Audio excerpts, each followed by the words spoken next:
नमस्कार प्रिय दर्शकों, कैसे हो। उम्मीद करता हूँ कि आप सब अच्छे होंगे। एक बार फिर से हमारे YouTube चैनल पर आपका स्वागत है।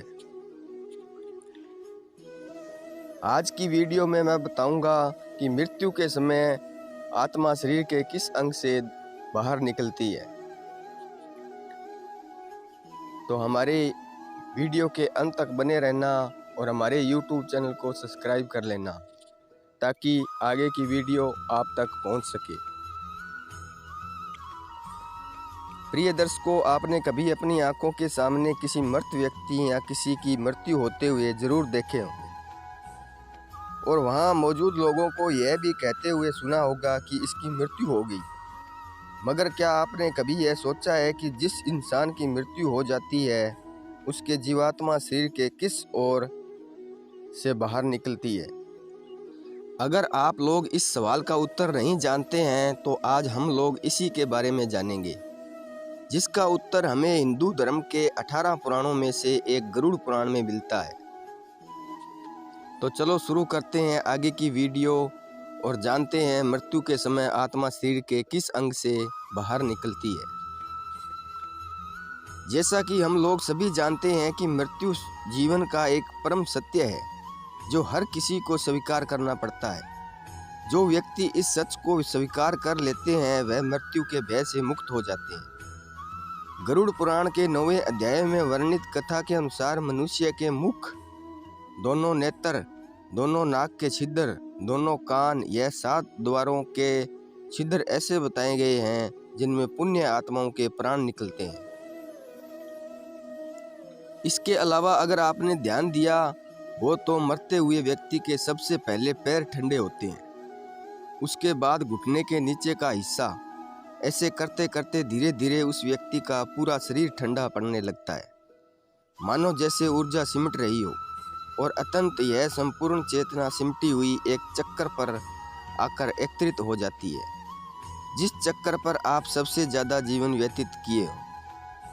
जैसे कि ध्यान करने वाले मनुष्य की ऊर्जा यानी कि उसके प्राण मुख्य रूप से ज्ञान चक्कर से निकलती है, और इसके विपरीत जो लोग अपनी पूरी जिंदगी ध्यान से दूर रहे हैं, जिन्होंने अपना संपूर्ण जीवन खान पान एवं सांसारिक सुख में जिए हैं, ऐसे मनुष्य की प्राण मणिपुर चक्कर से निकलते हैं। वहीं ऐसे मनुष्य जिन्होंने अपनी पूरी जीवन केवल संभोग एवं वासना के बारे में सोचा है, ऐसा मनुष्य की प्राण ऊर्जा मूलाधार चक्कर से होकर निकलती है। इसी के साथ जिन मनुष्य का जीवन ज्ञान एवं विकास को अर्जित करने में बीता हो, ऐसे मनुष्य की ऊर्जा गला चक्कर एवं विशुद्ध चक्कर से होकर निकलती है। ऐसे ही जो मनुष्य अपने अंतिम समय में अपने गुरु या इष्ट देव को याद करते हुए प्राण त्यागते हैं, उनकी ऊर्जा आंखों से निकलती है। और अंत में वह मनुष्य आते हैं जिनकी ऊर्जा सहस्त्रार चक्कर से होकर निकलती है। ऐसे मनुष्य को बहुत ही भाग्यशाली माना जाता है, क्योंकि इस चक्कर से होकर जिस मनुष्य के प्राण निकलते हैं वह सीधा मोक्ष को प्राप्त होते हैं। फिर उस मनुष्य का किसी काल में न तो जन्म होता है न मृत्यु होती है। गरुड़ पुराण में प्राण त्यागने के विषय में और भी कई बातों का उल्लेख मिलता है, जिसमें यह बताया गया है कि मनुष्य को प्राण त्यागने के समय अन्न एवं जल का त्याग कर देना चाहिए, और यदि वह विरक्त आसक्ति रहित द्विजन्मों हो तो उसे आतुर संन्यास लेना चाहिए।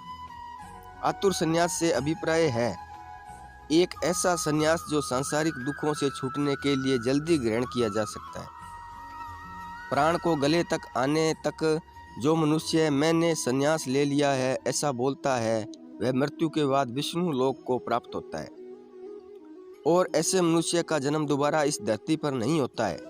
जो व्यक्ति मृत्यु से पूर्व कथित सभी कार्य कर लेता है, मृत्यु के समय ऐसे व्यक्ति के प्राण ऊपर के छिद्र से निकलते हैं। साथ ही योगियों के संदर्भ में गरुड़ पुराण में बताया गया है, योगियों के प्राण तालुरंध्र से निकलते हैं।